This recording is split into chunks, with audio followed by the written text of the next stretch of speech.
ദുബായിൽ നിന്നും കോഴിക്കോട്ടേക്കുള്ള വിമാനം അനിശ്ചിതമായി വൈകുന്നു. 9 മണിക്ക് പുറപ്പെടേണ്ട എയർ ഇന്ത്യ എക്സ്പ്രസ് വിമാനം ഇതുവരെയും പുറപ്പെട്ടിട്ടില്ല. 150ഓളം യാത്രക്കാർ വിമാനത്താവളത്തിൽ ഉണ്ട്. സുരേഷ് വെള്ളിമുറ്റം ചേരുന്നുണ്ട്. സുരേഷ്, എപ്പോൾ പുറപ്പെടേണ്ടിയിരുന്ന വിമാനമാണ് ഇപ്പോഴും വൈകുന്നത്? എന്ത് പ്രശ്നമാണ് യാത്രക്കാർ തേടുമ്പോൾ അറിയിപ്പായി ലഭ്യമാകുന്നത്? പ്രജീഷ്, ദുബായ് സമയം രാവിലെ 9 മണിക്ക് പുറപ്പെടേണ്ട ഫ്ലൈറ്റ്, ആ ഫ്ലൈറ്റിനകത്ത് രാവിലെ 7 മണി മുതൽ എത്തിയിട്ടുള്ള ആളുകളുണ്ട്. പക്ഷെ ഇപ്പോഴും ആ ഫ്ലൈറ്റ് ഇതുവരെ പുറപ്പെട്ടിട്ടില്ല.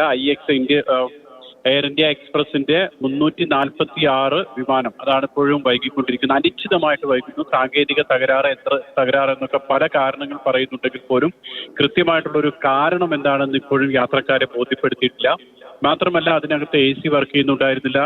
നല്ല ഇവിടെ 50 ഡിഗ്രിയും അതിന് മുകളിലുമാണ് ചൂട്. ആ ചൂടിലാണ് ആളുകൾ കഴിഞ്ഞിരുന്നത്. ഇപ്പോൾ ആ വിമാനത്തിൽ നിന്നും അവരെ പുറത്തിറക്കി ഇനി ഹോട്ടലിലേക്ക് മാറ്റാമെന്നാണ് പറയുന്നത്. പക്ഷേ അതും എല്ലാവരെയും കൊണ്ടുപോകാനുള്ള ബസ് എത്തിയിട്ടില്ല. പലരും, സ്ത്രീകളും കുട്ടികളും ഒക്കെ ഇപ്പോഴും വിമാനത്താവളത്തിൽ തന്നെ കഴിയുകയാണ്. ഏതായാലും അവരെ ഇനിയിപ്പോൾ ഹോട്ടലിലേക്ക് മാറ്റാനാണ് ശ്രമം നടക്കുന്നത്. അതിനുശേഷം നാളെ പുലർച്ചെ 3:45 കൂടി മാത്രമേ ഫ്ലൈറ്റ് ഉണ്ടാകൂ എന്നാണ് അറിയുന്നത്. അതായത് ഇന്ന് കേരളത്തിൽ കോഴിക്കോട് രാവിലെ എത്തേണ്ടിയിരുന്ന ആളുകൾ നാളെ രാവിലെ പുറപ്പെട്ട് നാളെ ഉച്ചയോടുകൂടി എത്തുന്ന സാഹചര്യം മാത്രമായിരിക്കും ഉണ്ടാകുക. കൃത്യമായിട്ടുള്ളൊരു കാരണം യാത്രക്കാരെ അറിയിക്കുക, അവർക്ക് വേണ്ടുന്ന വെള്ളം, ഭക്ഷണം, അങ്ങനെയുള്ള കാര്യങ്ങൾ കൊടുക്കുക. അല്ലെങ്കിൽ എമർജൻസി ഉള്ള ആളുകളുണ്ടാകും, നമുക്കറിയാമല്ലോ, മരണവും വിവാഹം, അങ്ങനെ പല കാര്യങ്ങളും ഉണ്ടാകും.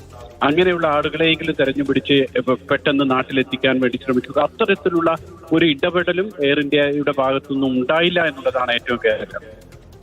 സുരേഷ് വെള്ളിമുറ്റമാണ് വിവരങ്ങൾ നൽകിയത്. ദുബായിൽ നിന്നും രാവിലെ 9 മണിക്ക് പുറപ്പെടേണ്ട വിമാനമാണ് ഇപ്പോൾ വൈകുന്നത്. യാത്രക്കാരെ സംബന്ധിച്ചുള്ള വലിയ പ്രതിസന്ധിയാണ് ഇപ്പോൾ ഉണ്ടാകുന്നത്.